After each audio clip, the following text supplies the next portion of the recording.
over me nanze muyodi wakalanda nkasuka tabiri mu kifane mwala ne mwala kati bakazende maze batemera katengenda kuba myaka je kulye vimbo ate ngano kudogo abada haniso kulumbisa myaka je vimbo ate naki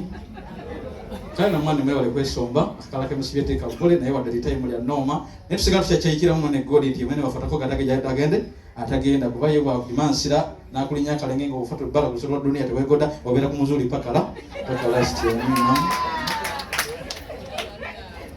kati time ni enoma lokubanti kadogo kanomanya akabade kalumbisa kwa suleni muyaye walumbe yakasazeko over naima ayo onja kusala ko ngano ne godi kalenda ja kutemera okubeyuka kwa kuduni eweddeko mwala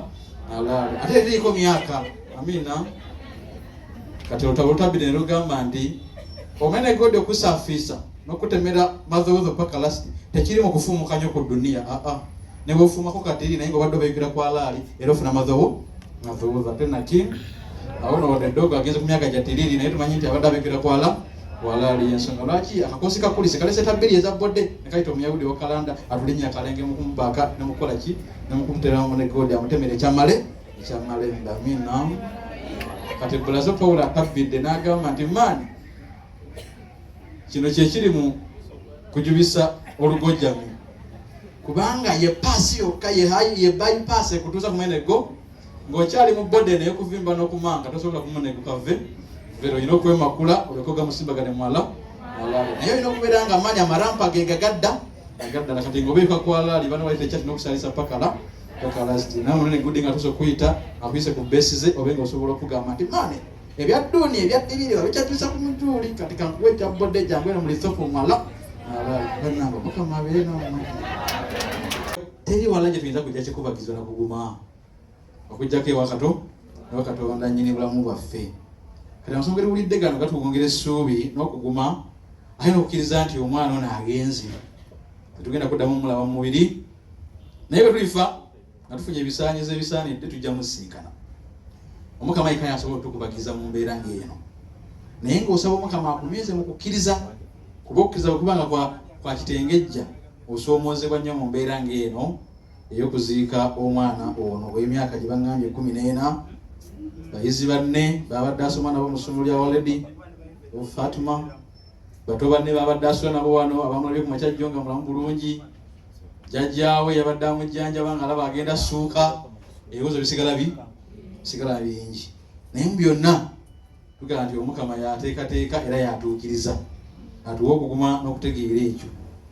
ate essomero lisooka lituwadde ekikubagizo n'okusooka omuwandiisi w'ekitabo agambye nti obukadde z'empisa ennungi okubeera omutuukirivu ogende wa Katonda tekitegeeza kubeera ku nsi kuno kuwangala nga nfudu naye buli kadde kolina okukozesa okukola ebikolwa ebirungi ate ne mu bulamu obw'ensi mwattu obukulu tebuli myaka nnyo naye mbikolwa n'embigambo nekyokozeewo olumu abavubuka bajerega omusajja omu ng'ali myaka andozagera nga mu 6-7 ng'atunda bikwanso namugamba muzeeyi obuzeeyi bwakusala emyaka gyakusala kati omuwandiisi w'ekitabo ky'amagezi bagamba nti obukadde ge mayisa amalungi ategeeza nti ewa Katonda teri budde bwokugenderako obudde bwonna ye bwe yateekateeka bukola ki ekisinga kola ebisaanye ng'omukkiriza ng'asuubira mu Katonda ng'amanyi nti nava mu Katonda ntambulira mu Katonda era nyina kudda mu Katonda kyekikulu kuba kyo obulamu bwe yabutuwa ekintu kyeyesigaliza kyekyokufa terina omu kuffe ne bano benyini abagamba ntukuwadde emyezi 5 tebamanyi ddakiika gyona akutukirako bageraageranya naye tebayinza kumanya ssaawa yenyini gyonakola ki gyonasizaamu gwa nkomerero kati omukama kyatulekera kiri kimu kutegeera nti okufa tuli mu lugendo lwa kufa okuva mu mubiri kati ndifa ki ndifa ddi ndifiirawa ndifa ntya ebyo yabyesigaliza ensonga lwaki ekitabo kino kitukubiriza ffenna buli omu okukuŋŋaanya ebikolwa ebirungi ku myaka 14 abadde ono oyinza omumwesiimisa mu kufa kwe sigamba nti omukulaalira naye abadde tannaba kubufuna bbanga alikola nnyo ebikolobero gyokoma okuwangaala gyokoma okufuna emikisa egyokukola ebirungi n'ebiki n'ebibi tumwebalizaako omukama nti mu myaka gino omukama gyamuwadde abadde agezaako kubeera mu Katonda yabatizibwa ensonga lwaki tumusabira n'ekitambiro kya misa mu Kereziya Katolika mwabadde asinziza kati fe abamuziika nga tumusinga emyaka tusoomozebwa nnyo kubanga tulina ebbanga ddene nnyo ery'okutereeza oba ery'okwonoona. Tumusabe Omukama atuweerye tetukyasigaza bikozese kutereeza. Obulungi bw'okufa buliwa kuba tutegedde terikwewalika. Obulungi bw'okufa Pawulo akunnyonnyodde mu ssomo eryokubiri. Emitendera gye aginnyonnyodde bulungi. Mugaso ki ogw'okufa nga weetegese bulungi? Ekisooka bw'oba mukkiriza omanya nti okusobola okusisinkana Katonda teri kkubo ddala. Olina kumala kuva mu buyi obw'okuki? Era buli ayagala okulaba Katonda bw'oba oli amuyagala mulaba nnyo mangu weereza nkubaako amaana omusomesa aŋŋambye nti naye gundi yeesabira okufa amangu asisinkane Katonda tujja tuweerezeyo essaalayo. Amiina. Kati ekisooka lyekkubeera okusisinkana Katonda eri omukkiriza nkateekako ako eri omukkiriza nti Katonda yawa obulamu ate yatuwa empeera nga tuvudde mu bubiri obw'okuvunda. Ekyokubiri mu lugendo luno olw'okugenda mu nnyumba Katonda gyatuteekerateeke mulimu okunyiikira era omuwandiisi w'ekitabo ky'amagezi twayogeddeko nti ne bwe tubeera mu mubiri ne bwe tubeera tugwabulidde omulimu gw'omukkiriza mu Katonda guli gumu kusanyusa Katonda.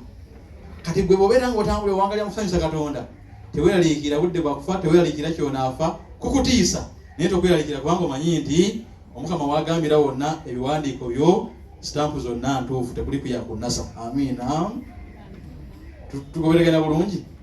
Muli mu kibuga wano mulina tawuni service bwe mbawe ekyokulaba kyo muyinza okitegeera obulungi.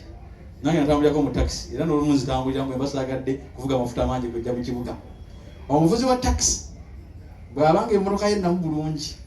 ebiwandiiko byonna ebiriko bituufu driving permit ye bw'erina ya myaka 5 emipiira gyonna mipya indiketa zonna zikola bulungi. Owa traffic neyamala epanka omuguba omukono assa bulungi eddirisa n'amwemira nakutataita nawo asiba bulungi nadda ku steeringi nakola ki akyamugamba mukyombuuza kyenkuddamu naye bw'amanya nti emmotoka ganyegenya n'ebiwandiiko byonna si bituufu bw'amukuba omukono ayimirira mita nga 2 n'agamba kondakita dduka omusajja omukuba ekikonde kubanga emmotoka gye tulimu byanatubuuza ebyo tulina byakola ki n'omukkiriza bwatyo bwasaanye okutambula ng'ebiwandiiko byonna birungi. Omukama wagambye nti tugende onyola okuleka banno naye ate bw'ogenda omanya nti ebiwandiiko byange biki. Twesabire ne munafu tumusabira atusabire abazadde abagenda okuziika omwana n'omuzzukulu. Obuna obulumi bw'amaanyi nnyo okuziika omwana n'omuki n'omuzzukulu naye Omukama yekka asobola otukubagiza. Yesu mu Vvanjiri yatugambye nti bw'amala okuteekateeka ekifo ng'ajja akunona. Omukama watutwalira by'ayagadde tukole ku nsi biba biweddeyo ffe abasigadde tukaaba oba tulina ebirowoozo ebyaffe. Tukikusaba Ai Mukama